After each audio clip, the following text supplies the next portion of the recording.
if if they say, well, I'm looking for a call every Friday morning, you can decide if that's acceptable to you, right? So, for example, I mean, does that make sense? You got to figure out what they want so you can decide if you are willing to do that, right? Mhm. It's like any job. Hey, Kaya, I got a job description for you. I need you to send these emails. I need you to write up these reports. I need you to make these colorful, graphics or whatever. Are you interested in this job? It pays this. And she's like, no. Okay, well, that was easy, right? But if she says, yeah, this is exactly what I want to do, the pay seems reasonable, let's move forward, right? Then we got to match. But if we don't ask that question, we're never going to have the clarity. And then it's like, it would be funny to watch two people not in rapport, unclear about how to move forward. That's comedy right there, because like it's the blind leading the blind. Make sense? Yep. All right. Good morning, everybody. Good morning. Good morning. Good morning. Morning, All right. sir. Good morning, Bill. Good morning. Oh, Hey, that, everybody. oh, beautiful. Good Man. morning. Okay. So let me tell you what I had in mind for today, which is yesterday we did the listing presentation. It's been uploaded to YouTube. Okay. Just a quick reminder, if you're not subscribed and you're not receiving the notifications, then click here. Just kidding. I think that's where the bell would be. That's what my daughter says. Make sure you're getting notifications. Okay. Today, what I had in mind is that we would role play a little bit of the listing presentation, and then we can share some feedback and advice or suggestions and these kind of things with the agents that are brave enough to work through parts of their listing presentation. So what I'd like to do is ask for volunteers. You don't necessarily have to give the entire listing presentation. Maybe there's a segment of the listing presentation you'd like some feedback on or practice on. Maybe you have some questions from some of the approaches yesterday. Maybe you have some ahas from listening to the presentation yesterday that we didn't get a chance to share or to kind of flush out. Does anyone want to volunteer? Is anyone, whoever speaks up first gets to be the one that we get to help? I'll wait. So I got a 9:30 meeting with Aubrey, but that gives us about 53 minutes. This is a great chance to practice. This is a safe zone. This is a safe zone, although we are recording it for training purposes. Bill. Come on, y'all. Come on. Nobody wants to practice going on a listing presentation? Candace, have you ever helped the seller without going on a listing presentation? Once. Okay, wrong answer. All right, somebody speak But up. no. I don't want to give my presentation again. I already gave it. All right.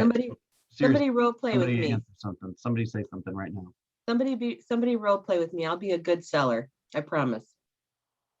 What part of the presentation yesterday was there a part that you felt uncomfortable? Did you guys think that there was any language that I used that was too soft or too aggressive? Give me some feedback. Just the lead off part. So when you first got in there, you basically, what I remember, if I remember correctly, was you asked the questions that you had already asked in the pre-listing packet, and you just kind of went through those. How did you lead into that segment? Is my question. Yeah. So what we did is, first we had the greeting at the door. Then remember we stepped inside. I asked for permission to tour the home alone, right? Ideally. Now you don't want to start fighting them right at the door. If I really prefer to do it by myself, but I am willing to be toured through the home if I have to be. Okay. But understand that when you go through that home with the seller, they're going to think the home's more expensive. Because on that tour, they're going to be reminding themselves of all the money that they've spent. Make sense? And by the way, that has little to do with what the home is worth. Okay. So once the tour is over, you sit back down at the table, you thank them, right? We ask that we state our goals for the meeting. We ask the questions about the ideas of, do you want to sell the home? Are you willing to price it to sell? Do you want me to be the one to help you? Then you say to yourself, I suggested going through the next step, if you will, is asking them what's important to them, right? So we want to get in the habit of listening, right? And by the way, if they say, after having looked at your pre-listing package, they, have like one question, hey, it looks like you are the top notch. So I just have one quick question before we move forward. Okay, great. You're gonna have a short listing presentation, right? You don't have to go through all this stuff. But you want to make sure that you are clear with how they want to be served. Because if you just bulldoze over the transaction and you're not speaking about topics that are important to them, you're going to be out of rapport.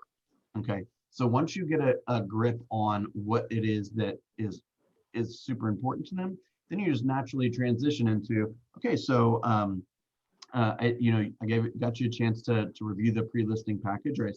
I delivered the pre-listing package, or I emailed it over to you. Did you have a chance to review it? Did you have any questions? Right? Okay, wonderful.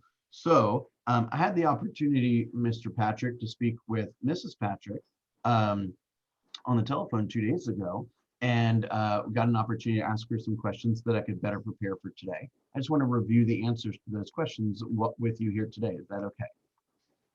Make sense? And that's not it doesn't take a huge amount of time, right? You want to go to Chicago, you want to be there by the fall. Why is that important to you? What happens if the home doesn't sell? Have you ever considered listing it on your own? Right? What's the price that you won't go below? These kind of things.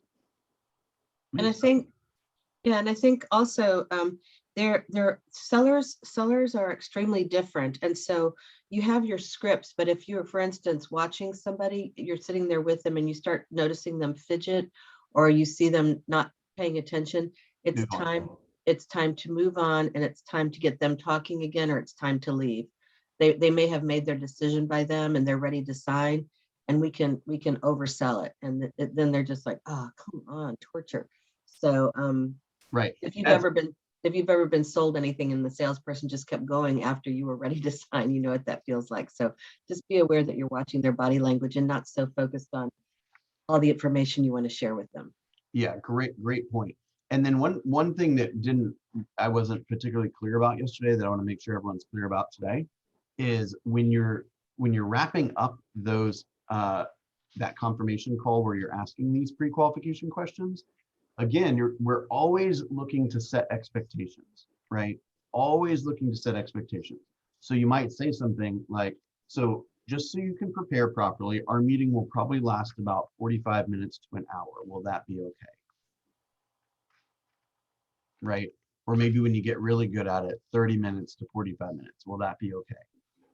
And then they say to themselves, great. Now I know when to start dinner. Now I know when the kids need to come home from the neighbor's house. Now I can plan the rest of my evening. But when you walk in there and you got a big binder of crap that you want to show them that they don't even want to see, and you haven't told them how long you're going to be there, they're like, how long is this dude going to be here? I'm ready to move on with my life. Does that make sense?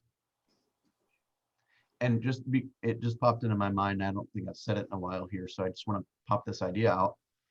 Is remember, every time, particularly when we're in the middle of a transaction, right? We want to end most of our calls with, here's what's going to happen next. Right? Next, we're going to have the home inspector come out and we'll get a report within a day or two, and then we can look at it together and see if there's any issues with the home that we want to readdress with the seller. The next thing that's going to happen is the attorney is going to be pulling title and checking in with the HOA. The lender is going to be getting all of your loan documents organized to officially make loan application. And I will be working with my team behind the scenes to make sure all these deadlines are met properly. If you have any questions, I'll be available. Okay. But if you don't say any of that stuff, they don't know. It's like it's like a blind trust walk, right? If I just walk you around and I like go like this, you feel less secure than when I say, okay, bend over to the little to the left. We got to duck under this branch. Okay, take a big step with your right foot. There's a little puddle of water there, right? We're guiding them. Make sense? Pam, did you want to add something? I saw your square light up. Bill, I have a question. I Okay. have the pre-qualifying script, but is there an actual listing presentation script that you have posted on the Google Drive? Like, I can post. There is one that I spoke off of yesterday. okay, yeah, that's what it I'm looking is- for. It's titled "New Listing Presentation." I'll put it in the chat right now, and it kind of guides you through. And I want you to think of the presentation in the following way. You guys ever watch TV with the closed captioning? You know, like sometimes it's like, you know, light music playing in the background. I don't like watching closed caption TV. Right. You do? My wife likes it. I actually don't like it that much. So we watch a lot of closed caption TV when we watch TV. And it says stuff like, you know, doorbell rings, you know, wind blowing in the background, right?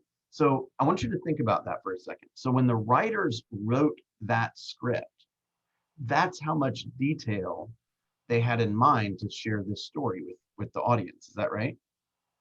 And whether you believe that that wind rustling in the background or the telephone ringing in the other room makes or breaks the story, that's a part of the story, right? And so I want you to think of your listing presentation in a similar way. Everything should be choreographed, right? It's like, if the seller does this, we move on to this. Or if the seller says this, we respond in this way, right? Once we're done walking around the house, we move the scene to the kitchen, right? So you guys follow that? So that's the idea of how much you should be focused on this type of thing, okay? Because look, what if you could convert at 75% instead of 65%, or 75% instead of 30%? Think about how much more money you could make. Think about how many more families you could help. And here's another point, is that when we know that most people only interview one realtor, when you're in the door, their decision is mostly made. So it's just there, you're just there to, you know, give them some information about what's going to happen. And another tip that I've learned is if I go into a situation where I know it's a crazy busy executive who's working 80 hours a day, I know I've got to be really brief. I'll say exactly what Bill says, and I'll say, let's talk about the 3 things that are most important to you. And then they know it's 3 things. It's not going to be forever. And I say, we need to get it priced correctly. We need to make sure the condition is perfect. And we need to make sure that we have accessibility that works for the buyers. And then that's my short and sweet listing presentation. Right. And then and we'll that's address all it all your takes. questions. Yeah, and answer all your questions. That's pretty much it. And it takes about 15 minutes. I like that one almost better than just about anything. There are people who do want a lot of information, and so then it's good to have your full script ready. But there's a lot of people who just have already made up their mind. They just want to know what to do next. That's So- right. They're looking for a way not to hire you rather than looking for a way to hire you. It's basically yours unless you screw it up. Yeah. Yeah. Right. And it's basically yours unless you decide that they're not motivated. If they say, oh, I'm just putting it on the market because I want to see how much I can get, but if I don't get some unreasonable number, I'm not going to sell.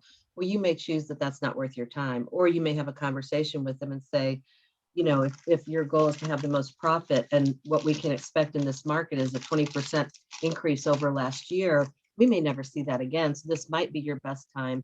And if that happens, what would you think about if you received a price that was, you know, more in line with what the comps are telling you the price is? And then you can evaluate and help them understand that. But if they're not motivated, it's your job to say, you know what, let me think on this and I'll get back with you. And then you have time to find another agent who's willing to do that.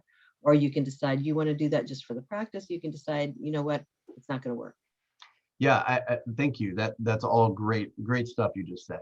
I think the idea is that you need to figure out how to serve the person and if you're willing to do that. That's really the bottom line, is what will it take to make you super happy? What's important to you about this process? And then you just do a quick check to see if you're interested in that job. Right? Like, who was I talking to a few days ago? That, God, who was that? I don't even think it was a realtor. I think it was somebody, some other, oh, it was a contractor. Okay, and the contractor went out and met this family, and the husband kept talking about, like, literally first 5 minutes of the conversation, said, you know, if you do this, then I'll sue. If you do this, then I'll sue. If you don't do this, then I'll sue.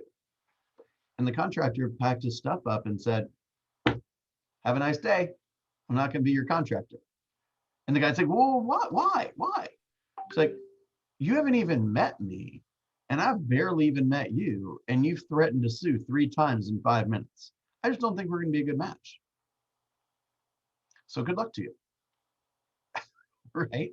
He was polite, but he heard what he needed to hear to be ready to move on. Does that make sense? So I want you to go into all of these meetings saying to yourself, this is my listing if I choose to take it.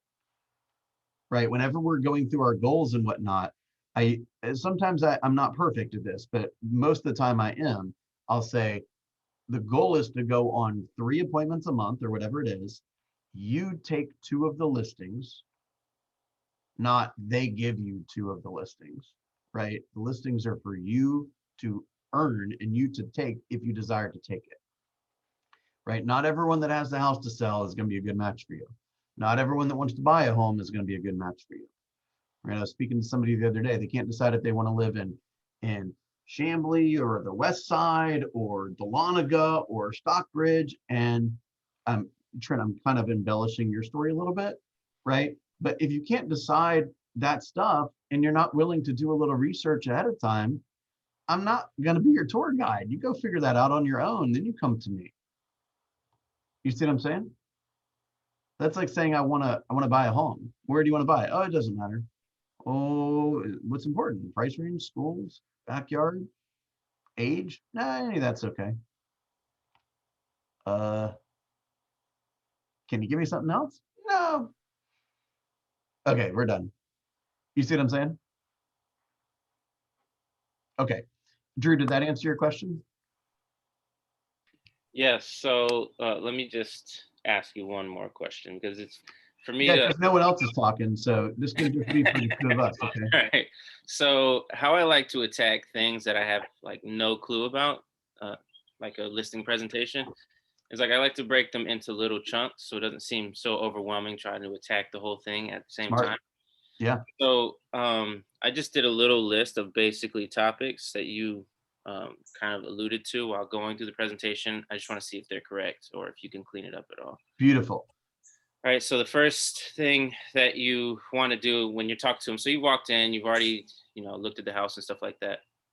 Basically, the first thing you said to do is how to service them. So you're going to find out how to service them in the best manner. So what is most important to you? What does communication mean to you? Well, only, I mean, you want to say, sorry, keep going. All right. Number 2 I have is clarify the facts. So that was kind of like your question asking thing, like just to make sure that you have all the facts correct. 3 would be answer questions.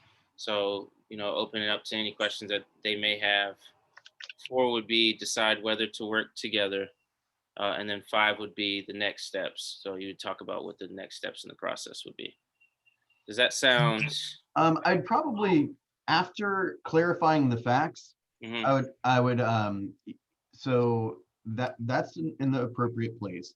I think the next topic is so now, by the way, the end result of that is a restatement, a reestablishment of the motivation. Okay. Right? So then the next place I would go is the market, right? So let's take a moment to review the market. Okay. So I would probably review the market for just a moment, just some brief facts: seller's market, buyer's market, days on the market data. And that's where you would throw in the that Sure, the price to like when you overprice something or when you underprice something, would you throw that there? No.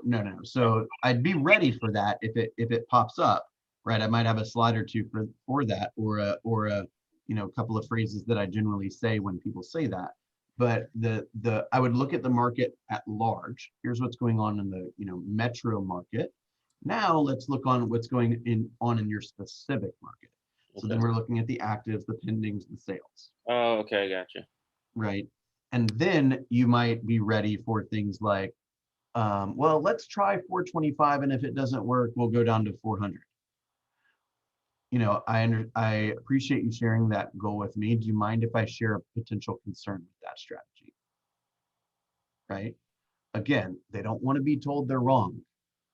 Okay. So acknowledge the fact that whatever there is on their mind is a valid feeling. Okay.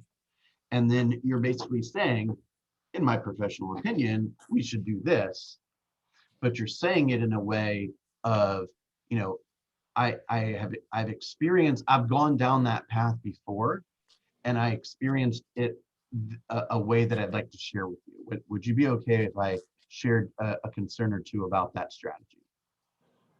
Any person that is a reasonable person would say, yes, I am curious about your strategy concerns, right?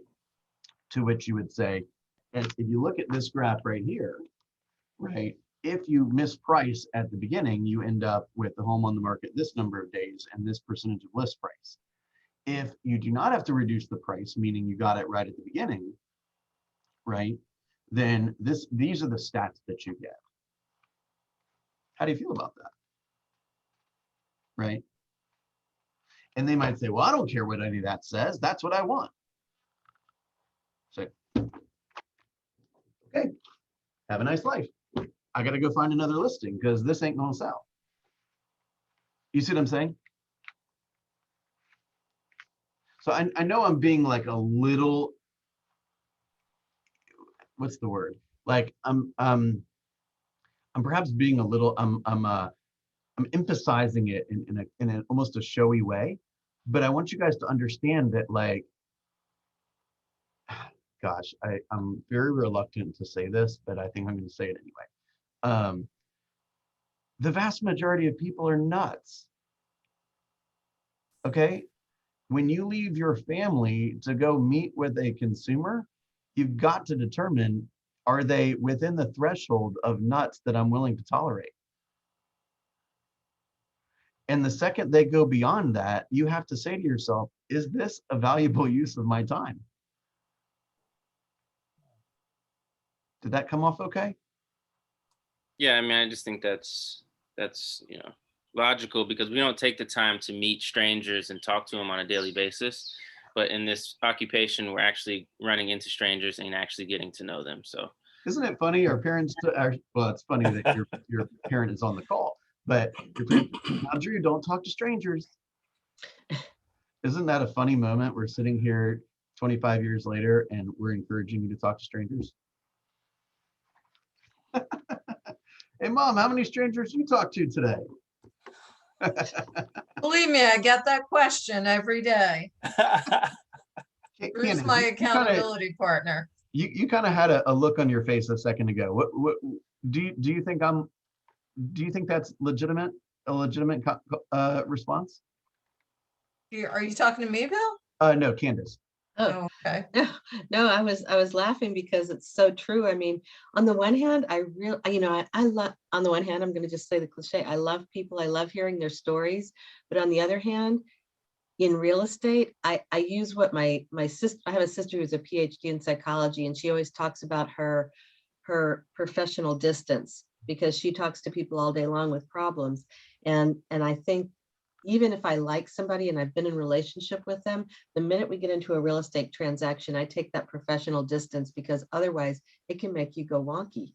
And you have to buy hair color like twice as much. So I just recommend that you just, have no expectations except of yourself, And people will disappoint you. People will surprise you in a great way. But ultimately, just keep your professional distance until the transaction is over, and then you can go out to dinner and do whatever. Right, because if you don't, then it's very difficult to have difficult conversations. Mhm. Right? There will be something in just about every real estate transaction that is not ideal, right? And you have to share that news with your client, and you have to be able to have that. You have to be viewed as the professional, Mhm. right? So Drew, just to kind of summarize what we said a second ago, we moved from the kind of getting clarity on the facts to the market overview, general market overview, then a specific look at the comparables, right? And then I would suggest a pricing discussion, right? Based on what we see here, this at this price, this at this price, this at this price, where do you think would be an appropriate price? Now, the truth of the matter is very rarely do you get the listing signed, bring over the photographer the next day and list it the day after that, right? And with that said, let's say it takes 2 weeks to get one of the rooms painted or maybe get the, lawn guy out or whatever. The price could totally change in 2 weeks, right? So you might say, what range do you think we should be in, or where do you think a good target should be? And they say, well, I'm thinking 400. And you say, great, I think that's a good strategy, but it's going to take us 3 weeks to prep the home. So we'll look at this one more time before we finalize the number. Does that sound good with you? We, us. We're talking about a team. You see what I'm saying? That's a soft close, by the way, right? We are alluding to the fact that we will be working together in the future, right? Once that conversation is done, I would go for the kill, right? It's time to close. Ask for the business, right? And more often than not, a few things are going to happen at that stage. Either they're going to agree to sign, and if they're ready to sign, get them to sign. Okay.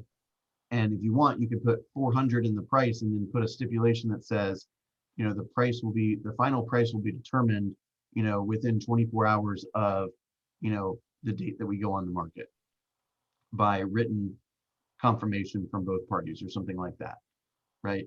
So if a new home comes in the market that's uglier than yours, went under contract in 2 days and it went on the market for 425, then you could probably push it, right? But if something that's much nicer came on the market and sold in a day for 390, 400 is probably not going to work anymore. See what I'm saying? Okay, so we go for the kill. We get the appointment, or we get the paperwork signed. Second, you get the paperwork signed. You say, here's what's going to happen next, and you walk them through whatever steps are appropriate. If during these questions, generally at that stage, that's where the objections are going to come out. So, hey, Drew, you seem like a really nice guy, but I want to talk to you about commission, right? Or, I've got 3 other agents I want to interview. Okay, so you have to address all that. Okay, and then you ask for the deal again, right? And then it's time to go. Does that make sense? So what were the last couple of steps in your list again? I just want to make sure that we kind of put those in the appropriate place. It was answer questions, decide whether to work together, which is going for the kill, and then next steps. I shouldn't say it like that, go for the kill. Let's get the paperwork done. But I feel like you have to not attack it, but have to be confident in that moment to be able to ask, because I feel like that's probably the most weird-ish part of the presentation, especially for a new agent. It's probably asking. So I think if I go in there thinking confidently, especially about that step, I think. Yeah, very, very well said. I think that ultimately getting paperwork signed is a natural conclusion to a great presentation, right? And honestly, I don't even like calling it a presentation. It's really more of a consultation. A presentation implies that, let's say Michael's the seller and I'm the agent. A presentation implies you sit there and I'm going to present to you, right? And then when I'm done, I'll ask for the business. A consultation is, all right, I've got a couple of, this is a huge decision you're about to make. And therefore, I just want to make sure we take the time that's necessary to get all of these super important questions asked. And they're so important that I even have them written down here because I don't want to miss one. Because if I miss one, I might not be able to represent you as well as I could. So for those new agents that haven't memorized this stuff, bring the script. It doesn't matter, right? Hey, Mr. Gould, I just have so many, 5 or 6 really important questions to ask. Would you mind if I ask? Go ahead and start. Well, sure, Bill. I mean, if you think that's going to help you help me, sure. Okay. What happens if your house doesn't sell? Right? Drew, thank you so much for laughing. I'm trying to make this fun. Okay. I have a question for you. Yeah. All right. I feel like my touch is part of the listing presentation. I feel like maybe the reason why I missed out on my last listing was trying to not argue, I guess, presenting myself as such an asset so that they don't compare me to how Open Door and Zillow and all these other people are listing at such a reduced rate for the agent. What they're telling you, Kaya, is that they don't understand your value. It's not that they don't think you're valuable, it's just they're not clear on it. And what they're also saying is that they think that both entities will get the job done in the same way. So for example, when the United States is going to negotiate some type of international treaty or something, do they just pick some random person to go do that? Or do they pick the best negotiator they can find? I'm not trying to be political here. Oh yeah. Mm-hmm. Oh yeah, what? They find the best negotiator they can muster. Okay, so I asked you to repeat that because sometimes I want you to say that. I don't want to say it, I want you to say it. So now we're both clear that there is a chance that Open Door or whoever else will not be able or willing to spend the time that I will spend with you to make sure that all of your goals are met, right? Mm-hmm. Therefore, they may not get the same price. So tell me a little bit about what is attracting you to Open Door. Do you have any concerns about working for Open Door? Right? Again, we're asking questions. So you're going to find out from them what they're excited about. They might say, hey, Open Door said that they would do this Facebook thing where they boosted an ad and that's really important. Great, I can do that for you. Right? Mm-hmm. And then they say, well, what are your concerns about? Or do you have any concerns about working with Open Door? And they start the floodgates open. Oh, yeah, I see. Yeah, I would be a little concerned about that too. Right, et cetera, et cetera. So one thing that I believe is that you want to, here's the overall theme, is you guys are on the same team. Okay, so if somebody were to say, well, I want to, I'm considering selling my home to Zillow, I think that'd be a good idea for me. Say, yeah, Zillow is an iBuyer, right? They're a buyer in the marketplace. So let me ask you, do you think, how is that even happening? So what are they going to do after they buy the home? And they answer. Meanwhile, I'm not saying, well, here's what they're going to do, Kaya, and here's why that's a bad idea. They're going to buy the home, throw some paint on it, and sell it for 30 grand more. Does that sound like it's in your best interest? That's not as effective as saying, so Kaya, help me understand. I just, what do you think they're going to do with your home after they buy it? They're buying it to resell it, right? So walk me through that. And then they say, yeah, so they're going to buy it, and then maybe they'll be the ones to fix this, the stuff around the house that I can't afford, and then they're going to put it on the market. So are they going to put it on the market at a higher price or a lower price? Clearly, they're going to put it on the market as a higher price. Great. So all of the carrying costs, the acquisition costs, the sales costs, the realtor fees, all that stuff, where do you think all that money is coming from? Well, probably me. How's that make you feel? That doesn't make me feel really good. Well, one of Zillow's most, and one of the things that people really like about working with them is it saves time, right? It's a convenience factor. So if they sell your home for 400 when I just showed you data that says it's probably worth more like 450, right? Is the convenience that you're seeking worth $50,000 to you now? And they'll say, yes. I say, great. I think you should work with Zillow. Right? We're being advisors. More than likely, they're not going to say that though. Right? And they say, well, I never really thought about it that way. Wait, so they didn't walk you through that part of the process? Creating more doubt. They say, no. Say, so you ready to move forward with me? They want you to, you're showing it is an audition, y'all. What do you do at an audition? You show your skills. Right? That's what we're doing. In that But situation, Bill, would you then, I forgot what that program is that that Keller Williams has, that you could borrow money, or not borrow money, but essentially they'll help you fix up the money and then you can pay it back at closing. Would you suggest that? Like if it was like a paint job or whatever, the Zillow would fix for them instead to resell.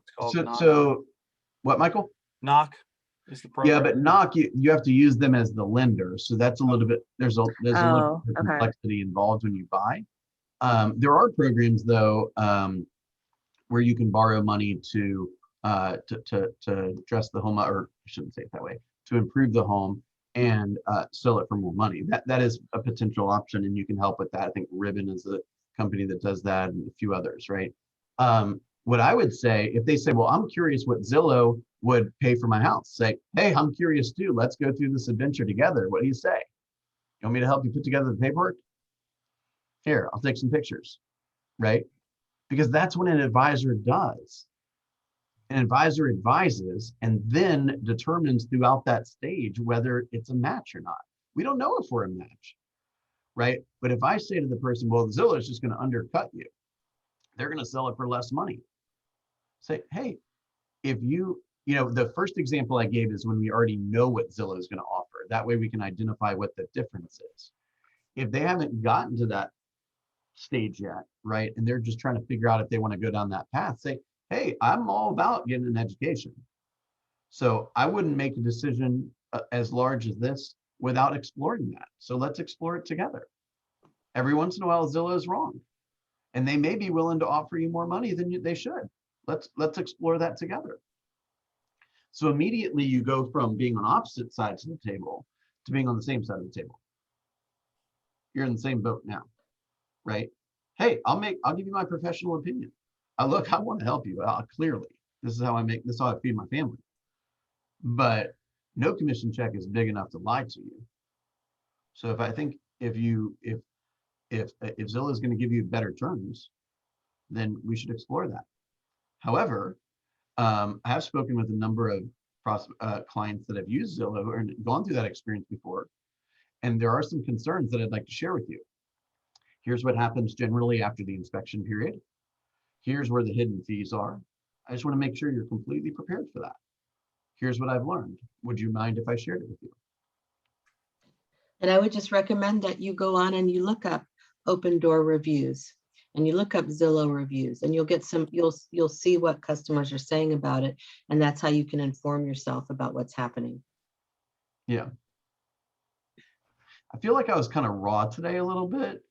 However, how did you guys hear today? What did you experience today? Were you thinking to yourself, gosh, I'm not very assertive, or maybe I should be more assertive, or gosh, there's so many different ways to say certain things, and I need to study that a little bit more. What did you guys experience today? Exactly that. So, there's an appropriate way, and I'm sure it depends on your personality as well. There's an appropriate way to go at this, and I think for me, you helped me kind of my step-by-step basis. You help me kind of bridge those gaps a little bit. Mhm. Because a lot of it is, like you said, it's not a presentation. You're not just spewing stuff at a person. It's more of a, hey, what do you want to know? How do you want this to go? And I'm going to show you basically all the stuff that you don't know so that we can get through this together in the most smooth way possible. That's a great summary way that's a great way to kind of summarize it. One thing I would pick apart that you said is it might be different for a different personality or something. There's a few things that happened here. Number one is I'm listening. I'm trying to listen really well when people are asking me questions and making comments. So that's what I heard. Okay. To me, there is can I give you a little public coaching? Okay. Candace, you have this like terrified look on your face. Let me have it, Bill. Go ahead. Give it to me. You're going to have to do things most likely that are a little unusual for your personality. I think your personality is going to pigeonhole, not you in particular, but if we allow that nonsense to get in our way, we're going to pigeonhole ourselves and we're going to lose opportunities left and right. Right? So, for example, like I'm not the kind of guy who like necessarily like wants to go to a party and work the room. Okay. But I know that if I do that, I'll have more opportunities and I'll have more relationships and I'll be able to help more families. So I don't say to myself, well, I don't do that. That's not my personality. I say, well, what if I could figure out a way to pick up some new skills and maybe my personality would evolve? Does that make sense? Yeah, no, that's the way I was looking at it when I said that is Should I apologize now? No, I'm a big believer in knowing that growth is found in the most uncomfortable places.